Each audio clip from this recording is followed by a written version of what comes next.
प्रमुख लोक या संयुक्त समितीत सदस्य होते। सगळ्या बैठका अतिशय खेळीमेळीच्या वातावरणात त्या ठिकाणी पार पडल्या। क्लॉज बाय क्लॉज एकेका क्लॉजवर त्या ठिकाणी चर्चा झाली।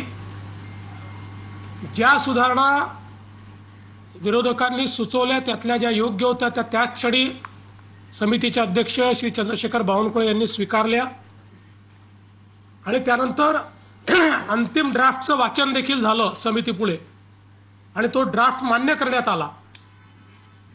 कुठल्याही सदस्याने भिन्न मतपत्रिका दिली नाही। समितीमध्ये एकमताने हा प्रस्ताव मान्य करण्यात आला आणि मग तो सभागृहातही दोन्ही सभागृहांनी मान्य केला।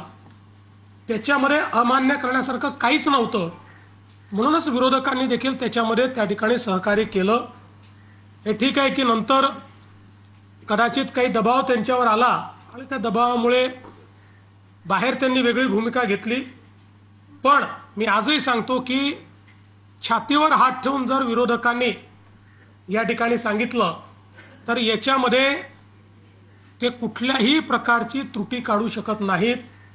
अतिशय लोकतांत्रिक पद्धतीने तयार केलेलं हा कायदा आहे, ज्या कायद्यामध्ये कुठल्याही व्यक्तीला अरेस्टच करता येत नाही। या कायद्यामध्ये संस्थेवर बंदी टाकता येते आणि मग त्या संस्थेचे बंदी संस्थेचे जे काही त्या ठिकाणी कार्य करणारे लोक असतील त्यांच्यावर ॲक्शन घेता येते आणि ही बंदी टाकण्याकरताही पहिल्यांदा सगळे पुरावे घेऊन हायकोर्टाचे जज आणि जिल्हा न्यायाधीश आणि पीपी अशा मंडळापुढे जावं लागतं। त्यांनी पुरावे योग्य आहेत असं म्हटलं तरच बंदीचं नोटिफिकेशन निघतं। नोटिफिकेशन निघाल्यानंतर 30 दिवसापर्यंत पुन्हा हायकोर्टात जाण्याची संधी आहे। त्यामुळे सगळ्या प्रकारची संधी देऊनच ही पुढची कारवाई या ठिकाणी होते आणि म्हणून हे विधेयक या ठिकाणी पास झालेलं आहे।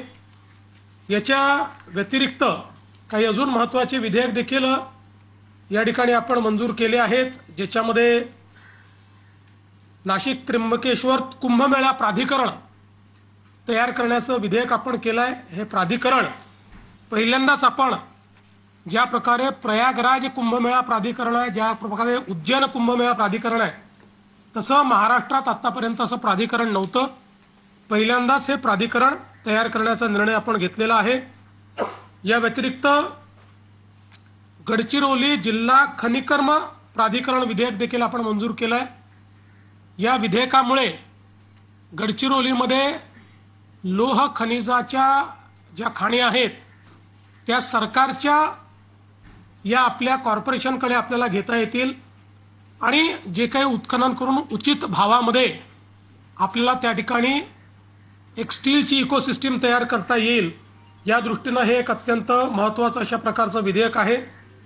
बाकी मग विनियोजन विधेयक आपल्याला माहिती आहे, त्यामध्येही आपण जी काही चेंज करायचं केलं। एक अजून महत्त्वाचं विधेयक महाराष्ट्र संघटित गुन्हेगारी नियंत्रण सुधारणा विधेयक म्हणजे मकोकामध्ये आता नार्कोटिक्सचाही समावेश करण्याचा निर्णय आपण घेतलेला आहे। त्याचंही विधेयक आज आपण या ठिकाणी मंजूर केलं आहे। प्रादेशिक